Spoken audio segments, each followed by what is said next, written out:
Hello, हाय, नमो बुद्धाय. सर्व उपासक उपासिका आणि बंधू आणि भगिनींनो, तुम्हाला माझा नमो बुद्धाय. तर आपण आहोत सारनाथ इथेच. हे पवित्र स्थान आहे सारनाथचे. महाकारुणिक तथागत भगवान बुद्धा यांनी ज्ञानप्राप्तीनंतर आपला धम्मोपदेश इथेच दिलेला आहे. समोर आपणास भव्य अशी उभी मूर्ती तथागतांची दिसते आहे. शांतता, करुणा आणि प्रज्ञेचे हे प्रतीक आहे.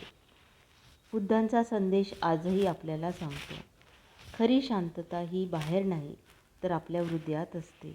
ती शोधण्याचा मानवाने प्रयत्न करावा.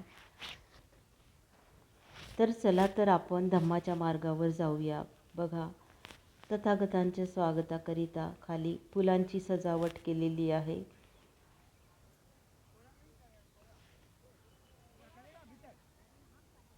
उपासक उपासिका, देशभरातील लोक त्यांना नमन आणि वंदन करण्यात इथे आलेले आहेत. मनातील शांतता वाढवून क्रोध मत्सर आपण सर्व घालवूया. तथागतांचा नेहमी आपल्यावर आशीर्वादाचा हात असतो. ते आपली करुणा आणि मैत्री नेहमी आपणास देत असतात.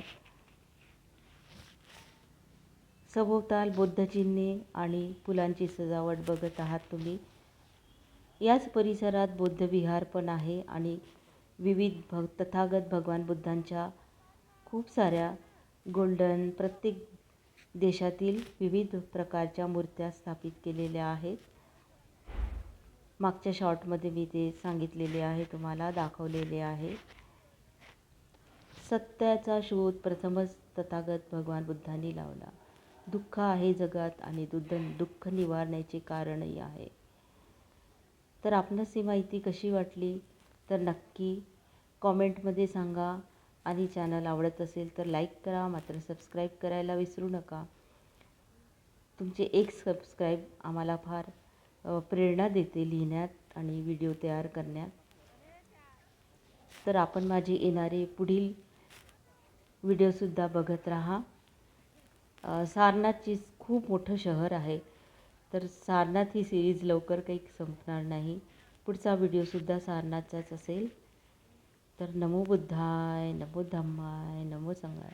आपण सर्वांना मनाची शांतता लाभो, सगळ्यांचं मंगल हो, ही बुद्धचरणी मी प्रार्थना करते.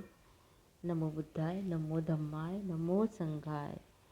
साधू साधू साधू.